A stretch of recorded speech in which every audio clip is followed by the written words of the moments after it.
I actually put a full-on business plan, pitch it to the banks. They weren't willing to fund it. Maybe I'm just following something that's just a fairy tale, and who am I to think that I can make a career out of cutting hair? Then the banks started seeing this, and it's like around 2017, they were like, okay, you know what, now we're willing to hear your proposal. Hi, Genies. I have something to share with you. 92.6% of our views come from non subscribers. So if you haven't subscribed, please hit that subscribe button now because this is the perfect time to do so. By subscribing, you'll gain access to exclusive masterclasses and insightful information that's designed to help you grow your business and enhance your life. Join our community to stay updated on valuable conversations and expert advice that can truly make a difference in your life. I promise you, you won't regret it. So don't miss out, subscribe now and unlock the full potential of our content.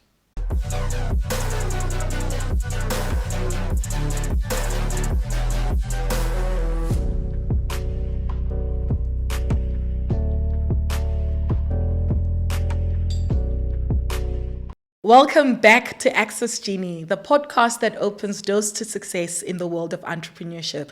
Today's guest is someone I've been learning from for years, just through watching him grow his empire year on year.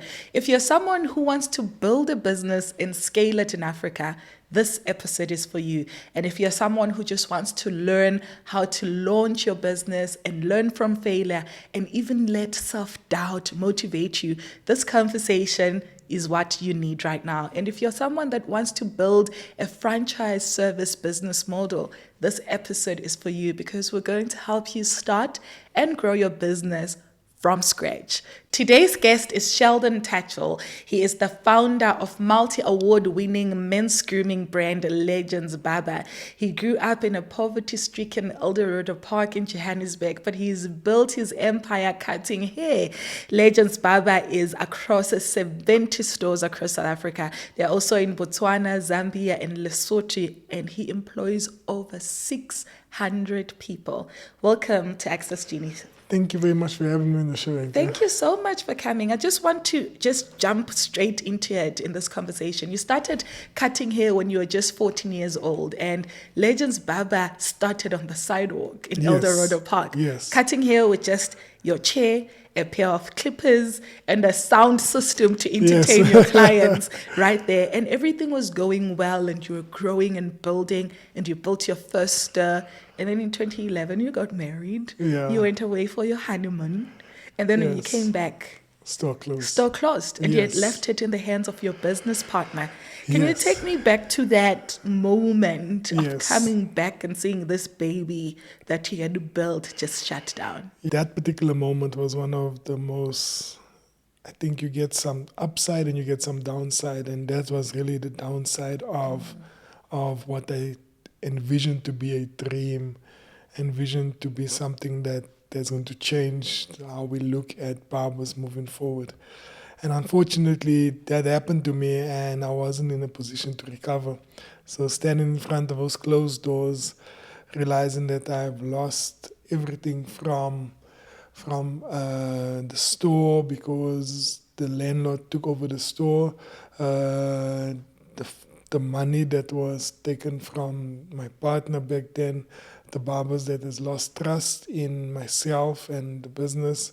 And standing in front of those closed doors just let me realize that maybe I'm just following something that's just a fairy tale, and who am I to think that I can make a career out of cutting hair? Can you take me back to how that business was started back then with the partnership with your former business partner as well as the landlord? What mistakes were made there that made the business fail at the beginning? So there's, I think, everything in a nutshell, because if you look at it from a business standpoint, there was no agreements in place. Obviously, there was no lease agreement to start off with. So the landlord told us that it was just a pay as you go, and if you don't pay, you out, and we will take over your shop. my business partner, obviously, we didn't have any signed agreement. It was just a handshake deal, and just from this day, you are my partner, and that was it. So a couple of lessons taken from that, and also the driving factor that I feel wasn't the same from both parties, from myself and the partner back then. We didn't see the same vision. We didn't see the same thing, and I think that's the reason why he thought short term and basically just using the money that he has gained from and saying, you know what, I'm going to take what's mine and I'm going to get out of here. And what's that done to the level of trust?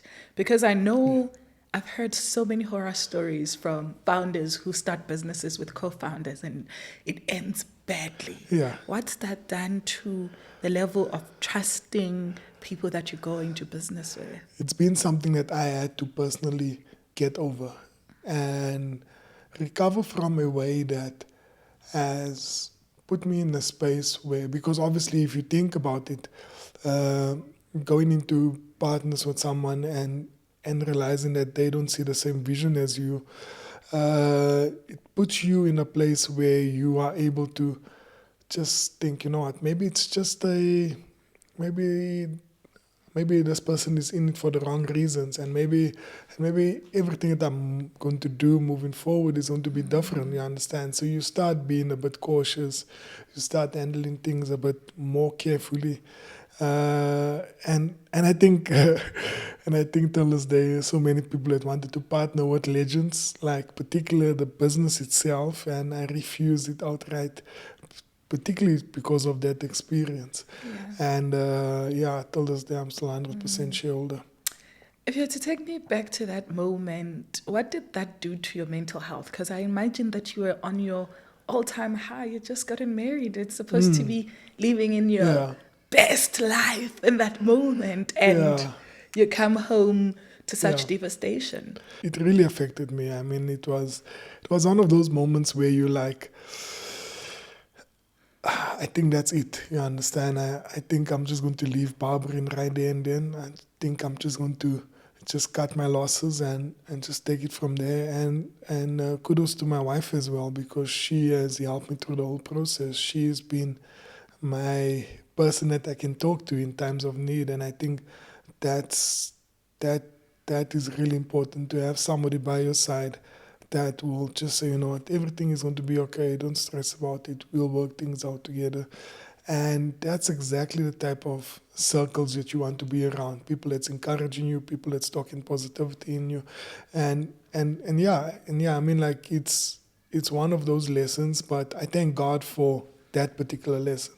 I thank God that how it played out the way it did. Because if it wasn't for that, there would be no Legends with 70-odd stores today. Yeah. There would be no success story. I think each and every person has to go through a journey of a downside and an upside. Yeah, for sure. But you did sort of feel like giving up, right? Because you went and looked for a job and you were in the job market like everybody else. I continued working in a bank. Back then I was working at a bank. My job title, I was working at Standard Bank, and my job title was an account management consultant. Sounds very fancy, but I was just a debt collector. Yeah. So I used to call you when your account is overdrawn or in excess.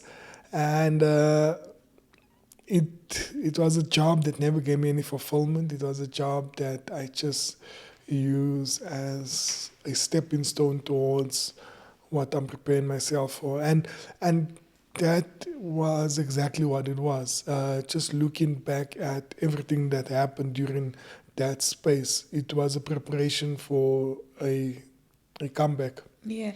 What kind of shift, especially mindset shift, did you have to have at that moment to say, listen, I have endured this horrible setback. I'm working in a job that doesn't fulfill me, that I don't enjoy, and this vision of cutting hair that I like, of which I've not seen many people who are cutting hair and are successful, but I still want to do it. What kind of shift did you need to have in your mind to be able to be able to do that?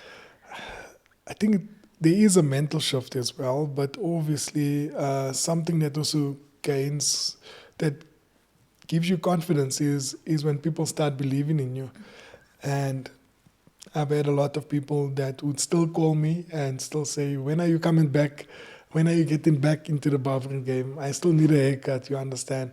And that calling was a consistent calling up until 2013, when I decided to get myself a scooter. And the scooter was my vehicle of servicing these people. And eventually I just grew confidence. And that's so important because starting out small, you have to be able to take it baby steps at a time and realize that it's a journey. And I think the level of people that I was serving at the time were so elite, this was around 2013, that they actually gave me, I would say, the courage to just do it again. You understand? Yeah. Because you were so hurt by what happened is that once somebody gives you that thing and says, you know what, I think you need to snap out of your failure now. I think you need to get over it and stop lingering on it and stop making that excuses, because that excuses won't get you anywhere, and start looking at how can you come back. Start looking at what is the methods that you need to use now going forward. And that's exactly what I've done, because when I came back with a different mindset, came back with a different persona, looking at things in a different point of view.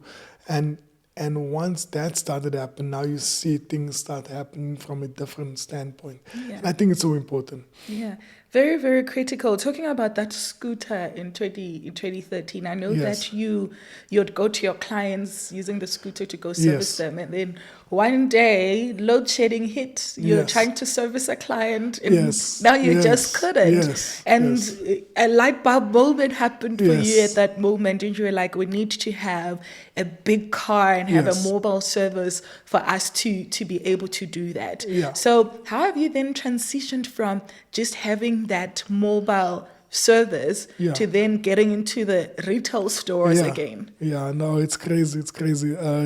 Just to explain that story. So I was on my way to a customer, and obviously he's trying to call me. I can't answer my phone because I have a helmet on my head. And as I get to his boom gate, I then returned his call, and he explained to me that there's load shedding here and we're unable to cut. And with that being said, I turned around, felt a bit sad that I lost out on a sale, because driving all the way to Fourways, and this has happened. But on my way back, it's exactly that. A light bulb moment just happened, and I just felt like God speaking to me about this bus. And I went home and I started sketching that bus. I started exactly pinpointing exactly what I want the bus to look like, how must it be. And it was inspiration that soon led to a reality. And 5 years later, around September 2017, the bus was launched. And it's truly a testament that once you write your dreams down, once you write everything that you want to achieve, it will eventually come to pass, because you never know when. But just keep on working, and it can keep on being consistent, and it shall come to pass. Yeah. And you say it took 5 years. And Yes. I'm just realizing, and I think there's a big lesson in this, and that it takes time, because that was you planting a seed, not knowing when it's going to sprout. Yes. But then you plant it and keep watering, hoping that it does sprout. Yes. Because it may or it may not. It may not happen, yeah. But you plant and you put it in the best soil and fertilize it as best you Yes. can and water it. And then it takes time. It 5 takes years time. was a long time. It So what takes was time. happening in that 5-year gap before the bus was launched?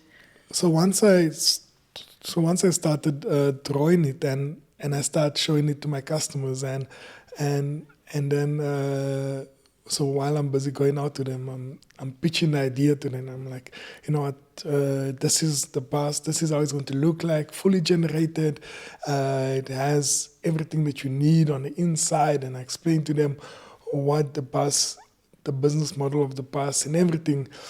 And eventually I finished the conversation and I said, "Are you willing to invest?" And they said no. They said no. Uh, and this happened to most of my customers, and and obviously you feel a bit like yeah, maybe they don't believe in it, but understanding that it's actually a good thing that they didn't invest, because you have to go through the process. And sometimes you want to bypass the process, and not understanding that God takes you through this process in order for you to learn a certain lesson, which is really critical for us entrepreneurs. Things do take time.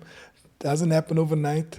Doesn't happen in a time that we want it to happen. And nobody's journeys are the same. Your journey can be different to my journey, and we all just run in a race. Yeah. So how did you then eventually catch a break then? Because now you've got this client and this vision, but the money is just not The coming money's not in. there, yes. I actually put a full-on business plan, pitch it to the banks. They weren't willing to fund it for this particular idea, because there was no cash flow. And obviously banks would just look at your cash flow and look at how that your financials do, and from there they look at financing this whole project.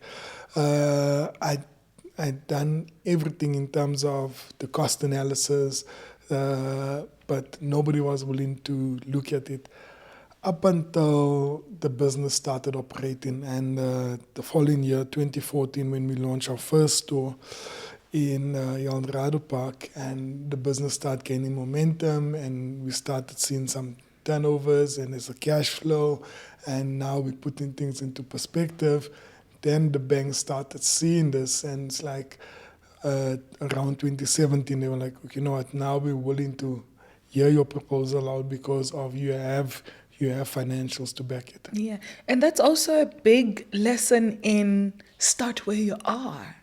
If you've got a dream to own a chicken farm, start with selling eggs, because if that's what you can afford, what just you can start afford. selling eggs and Yes. scale that way, going up in that way. So now the business has been able to grow into all of those multiple countries in the SADC region. Obviously, Yes. then to stored, it's franchised. About 55% of the business is through Yes. franchises as well. How do you protect the name of the brand and the quality of the brand when Yes. there's so many people and it's in so many different spaces? Yeah, I think that's one of the main reasons why you franchise. I think franchise helps you to put certain systems in place, operations in place. Franchise actually gives you much more of a control over your brand. Just looking at the type of the way that people should run their business. Like, for example, one of the main reasons why we started franchising is that Sheldon is unable to be at all the locations at the same time. And although the systems are put into place won't be able to accommodate in all places at the same times. So what you have to do is that you have to look at people that thinks like Sheldon, that acts like Sheldon, that has an invested interest in their particular store. And those people will treat it as their own business. And that's exactly what franchising is. Franchising is giving the ownership to someone else, but giving them the toolkit, the Bible, to say that this is exactly how you must run this store in order for it to be successful from A to Z. Yeah, for sure. And I think one of the things that I've found very interesting is your marketing style in this space, Yes. especially how you include culture, specifically music, in the way in which you market and you connect people through Yes. this experience that Legends Barber gives. What kind of marketing strategies have you seen really work for the brand? Yeah, the thing is, we have positioned Legends to be like the cool factor. You understand? So if you're looking at how our marketing is structured in a way that people would want to go into a store and take a picture in the mirror and have them talk about and share it with their friends. So you have advocates now people actually sharing their content to their friends, to their family, and it becomes a ripple effect. The way we do our content as well is also thought provoking. It's also a way where people can share it and either laugh, cry, or be sad, or it's always that emotional attachment towards the content that we put out there. And I think marketing has definitely played a huge role within our business. You spoke about the culture and the street culture of Legends. Legends is really embedded in the street culture with the initiatives that it does through different street cultural events. We are always on the ground. Our team is always supporting local artists. Like for example, I actually saw a picture. I actually saw a picture at the time when Nasty C just came to Joburg, and I was cutting his hair. I was actually the first barber to cut his hair, and years later he became the Nasty C that we all know, and that's exactly what it is. So Legends is that barber where the up and coming artists go to, the up and coming musicians, the up and coming soccer players. They feel that they are part of the brand from the get go, and it stems to the audience that we service in our stores as well. So you get kids in schools, kids in universities that would rave about the brand and talk about Legends being this particular brand to them, and all they want is to get a haircut at Legends. All they want is a certain product at Legends, and there's this camaraderie around Legends. Some people would say it's a cult, but it's exactly that. Like there's so many supporters that actually emphasize this brand, and I think like it's out to the people to actually give the brand that credit. And I think that's exactly where we are as a business, because it's people that builds a brand. You understand? It's not Sheldon. It's not a marketing team. We can come up with all the dope content, but it's people that gives your brand a thumbs up or a thumbs down. Yeah. And just looking at that from an outside point of view, the initiatives that gets run in our organization, that the stores actually have a responsibility to go out to the schools, to go out to the universities, to go out to the old age homes. It's part of who we are as Legends, and the reason why we do this is not only a give back, but we see that Legends having an impact on the community, and it becomes much more of a social responsibility. It's now embedded in each and every community where Legends has a store. Yeah, for sure. And that's every brand owner's dream, to build a community. And in this day and age, it's difficult. So I run Redlinker Media, which is a public relations and marketing firm. So when we build for our clients, we know how much hassle it takes to be able to build a community. What do you think has been the secret ingredient for you to be able to build a community so much that some people could even look at it and say, that's a cult. Those people love this barber so much. Yeah, if you dive deep into Legends is built different like any other business. It's not the same like any other business. So basically, let's maybe take another business. Let's take maybe Anglo-American, you understand? Let's say that Anglo-American runs its business for profit and has its social responsibility that it does on the one side, and it gives a lot back to the community. And this is what typically normal business does.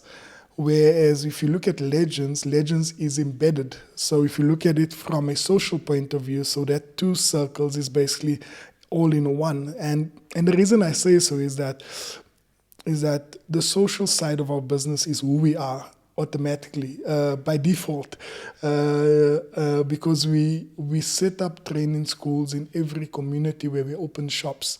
So we create employment and lasting employment for barbers, for entrepreneurs to actually come into our centers and come get a skill that's accredited, that will actually give them a certificate to say, you know what, now I'm an accredited barber and I can go out to the community and I can actually practice my skill.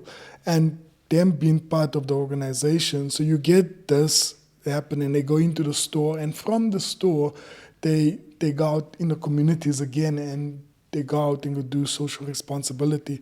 And everything is about how do we create this business to be, it goes beyond profit, you understand? It becomes now about how can we get each and every person to actually get a haircut. How is it possible for the homeless guy that's on the side of the road to actually get a Legends haircut? How is it possible for the guy that's the kid that's coming to school tomorrow that's worried about his hair being long and he's been teased at school about how his hair looks? How can we actually encourage that guy that he has Legends? And all of these things are part of who we are, you understand? It's who Legends is. Yeah, and to be able to do something like this, you need to really know who you are and what you are called to do. And you talk a lot about this on your socials, the importance of knowing self and being comfortable in yourself to be able to build. How did you know for sure this is what I was born to do and I just need to follow it? Yeah, I think there's a feeling that you get, and most people get a feeling when sometimes it's contrary to popular belief. And that feeling will either tell you to do something that is out of agreement with what the next person say, or your mom or your pops will say, to say, you know what, maybe we think that you should become a doctor, maybe we think that you should become an accountant, maybe we think that you should follow this path, but what you really feel to do is that maybe you want to become an artist, maybe you want to become X certain thing, and you actually enjoy doing that. And that feeling is that you wake up in the morning and you look forward to doing that thing, and that thing is the only thing that gives you so much satisfaction that you don't even mind doing it without getting paid. Yeah. And once you experience that, once you're able to tap into that, then you find fulfillment, and that's when you reach your calling. Yeah. So everyone is called to do something. It's just being able to tap into what are you called to do? What is the thing that actually makes you happy, that makes you want to smile, that actually, once you do it, it's like, you know what, I actually love what I do. Yeah. And that's exactly what it is. And when you are leaving your calling, money follows you. Yeah.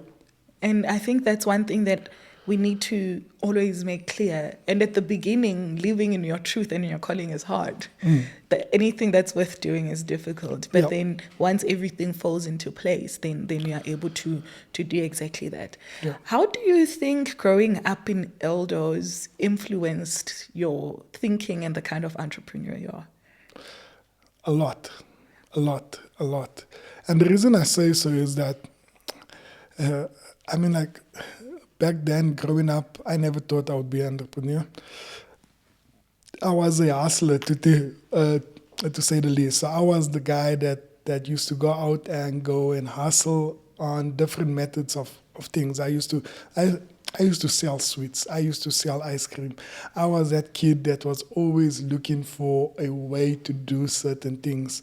I stumbled on hair products, and my dad was working at a factory where they produce hair products.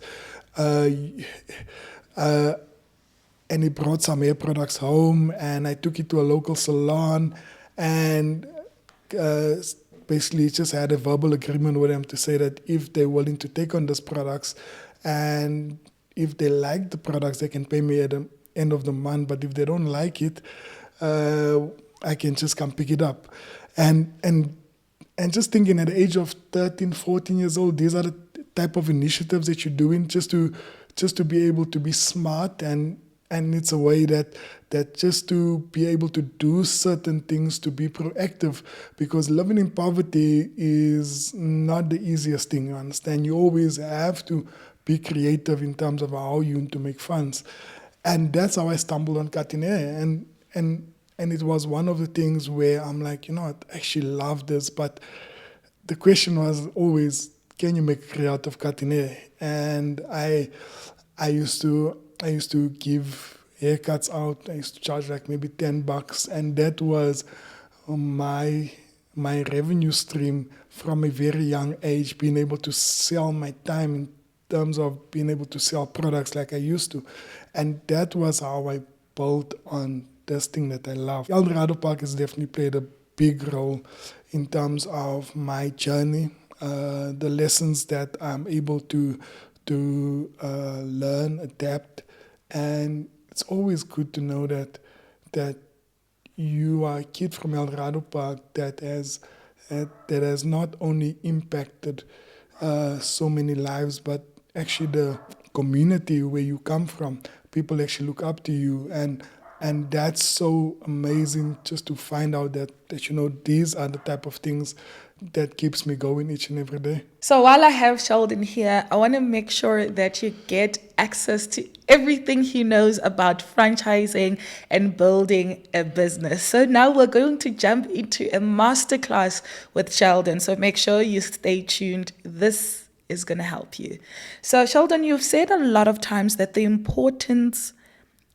most important thing in a business that has helped Legends is ensuring that there's great customer satisfaction and great customer retention, which is what a lot of services business struggle with, because you'll put up a poster or do a great marketing campaign, they come in, but they don't come back again. How have you been able to build great customer retention for Legends? Yes, so I think it starts out actually where I started on the stoop in Eldorado Park when I only had a chair clipper, and that's how I started out. What I actually done to build to build my unique selling proposition was that I had a notebook and a pen, and after each and every customer, I would take note of each and every customer, the conversation that we had, the person, and next time that person would come sit on the chair again, I would make reference to that particular conversation.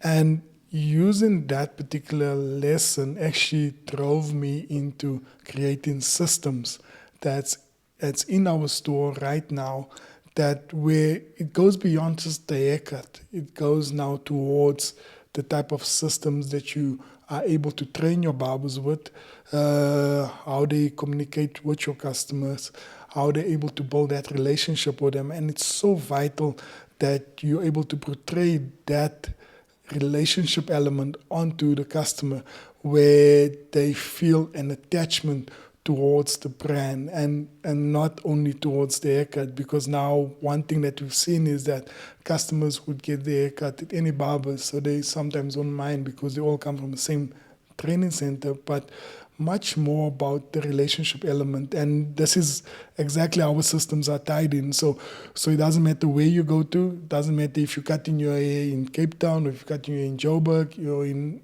other countries, all systems are the same. So they will be able to pick up your profile, and based on your profile, there's a history right there, and exact to that same thing that I was doing on the stoop. It's basically exactly on a system format where you're able to pick up who the person is, what they do, where must I start my conversation from, and it's just doing the homework just to have that database. Yeah, and your brand is really built around customer experience, and people are willing to pay a premium for it because of how they come in and feel. But you'll find that some small business owners will be afraid to have their staff get too attached to the clients because, like, oh, they're going to take my clients, or they leave, they take my clients. How do you combat that? Yeah, I think it's one of the things that we've gone through. We've gone through that process of being insecure, of being the person, because we've managed to build a brand that people can rely on, people that people can say, you know what, I don't have to follow the barber. Even if the barber leaves the store, I can still come to the store and still get a haircut. And it's very rare that you find businesses like it, especially in the service businesses, because everything is centered around the barber. Whereas at Legends, it's all about the experience and what experience are you going to receive in Legends. And that's exactly what it is. If you're able to build your business around not only the particular individual that's serving you, but more about the experience and the brand equity, then it makes so much sense for people to come back to you. Yeah, meaning that training is really critical in the space to ensure that if I go to Cape Town or Botswana, the experience is the same as when I'm right here in Northgate. How Yes. do you train the employees in the space? Because talking from somebody who goes to a lot of salons, sometimes it gets frustrating where you need maybe one person, or in some salons they're talking over you, and you're trying to have Yes. this beautiful wash and a massage, but they're having Yeah. conversations and giggling, etc., etc. How do you train the employees and build company culture within that space? Because I had a consultation with a young lady who might be one of our clients, and she was saying that one of the things that she's struggling the most with is that the people that she employs are not necessarily people who've gone to universities or have degrees, etc., etc. It's people that they get from the streets and train, and then she's finding it very difficult to train culture that will work for the kind of brand that she is building. Yeah, yeah. I think it's so difficult, and you have to look at what is your process flow. You understand what's your intention from the start, or what is your intention for this person to look, to feel, to say certain things, and be intentional about what you're going to do. The reason I say so is that we are intentional with our training center, because our training center, exactly similar to what she has experienced, that people come from different backgrounds. We don't discriminate if you come from a background, if you're ex-convict, or if you don't have matric, or if you don't have diplomas or degrees. All we our main thing is having the right attitude, and that's exactly what we focus on, is that once you're able to have the right attitude, you're able to join the team. And this attitude stems in the training center. So at our training center, there's certain things that we do religiously, and like in the morning when the guys would start out, we would basically get them into a good foundation, because one thing that you find is that people come from different backgrounds, they come from different things, but the foundation is very important. So we have a Christian background, so we have a Christian base, to say the least, and everything that we learn in our training center stems from the Christian values that we have evolved within our training center, within our stores. And this is who we are as a business. We are a Christian-based business. And what we'll do, basically, we'll take the guys through Bible study, we'll rehabilitate them, and we'll start off this type of initiatives in order to get them on a firm base. We often say that we turn in boys and girls into men and women, because that's exactly the process that takes place, because you're now learning them not only from a foundation phase, but you're teaching them the practicalities of soft skills, of how to talk to someone, of how to communicate, you understand, of how to build a relationship, and all of these soft skills that will actually get them going and glowing in future as soon as they reach the stores. Yeah. Going back to customer satisfaction, it's not all the time where a customer comes in and they're fully happy.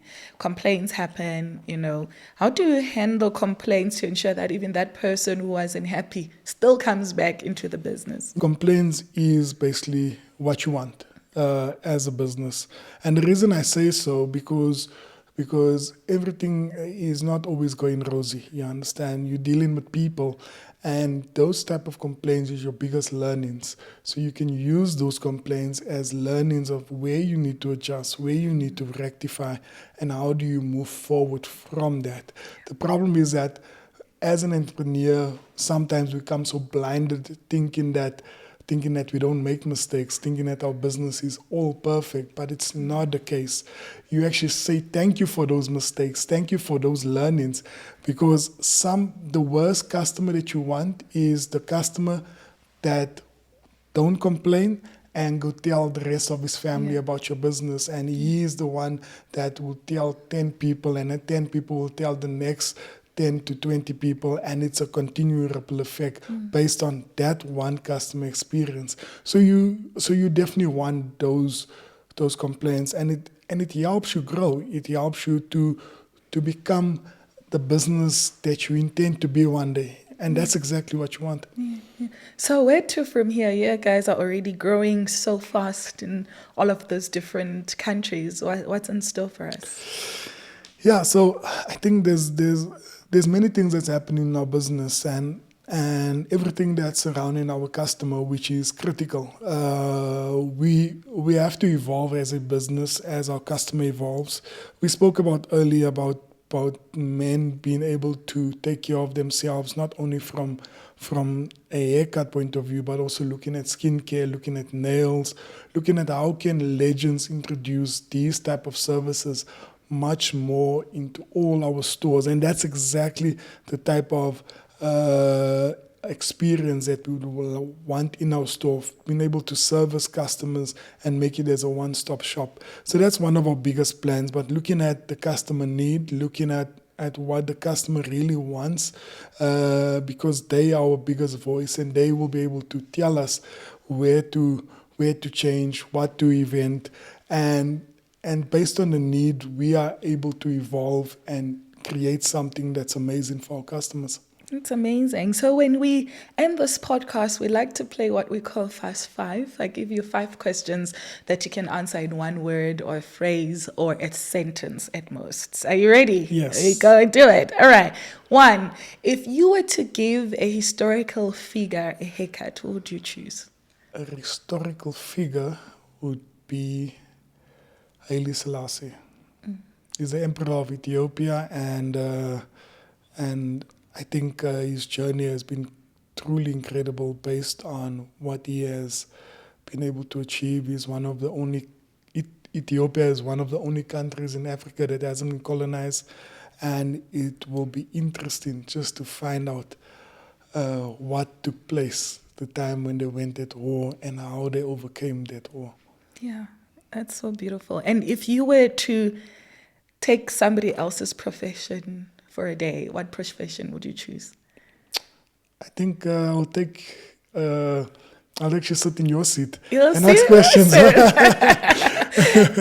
a very good sign. Yeah. That's a fun sign. Yeah. And if you were to pick a superpower for a day, which one would you choose and what would you do in that day? A superpower for the day is, I think, being able to be everywhere, anywhere at the same time. And the reason why, because there's so much need out there, there's so much that you can do out there, and there's so less time in a day, and we are unable to be everywhere and anywhere at the same time. Yeah. So I think that would be one of my superpowers. I think so many of us would love to split ourselves. Yes. Do you have a favorite movie, hair-themed movie or show that you love? Yes, there's a couple of movies that I like. There's a couple of them. I think from one of my favorites is The Founders by McDonald's. That's one of my favorite. Another one is American Gangster by Denzel Washington. If you were to come up with the new men's hairstyle, what would you name it? One of the most popular haircuts that's been part of our generation was called a clever cut. So clever cut actually refers to the type of street smart guys that's out there that actually does your clever cut. So yeah, it's a difficult one. So I would pass on that one. Yeah, thank you so much. And that's it for our conversation with the men who believed barbers can be legends. And that's a wrap for this episode of Access Genie, the podcast that opens doors to success in the world of entrepreneurship. A huge shout out to our amazing studio partner, Photographers Galore, right here in Sharon Lee Randburg. Whether you're a fellow podcaster, an aspiring photographer, or you're just needing a top-notch studio space in Johannesburg, they've got you covered. Their talented team of photographers is ready to bring your vision to life. To book the studio, just contact the numbers and email on your screen. And I've got something very fun for you. If you use my code, which is here on your screen, you'll also get 15% off your booking. Thank you for watching in. Until next time.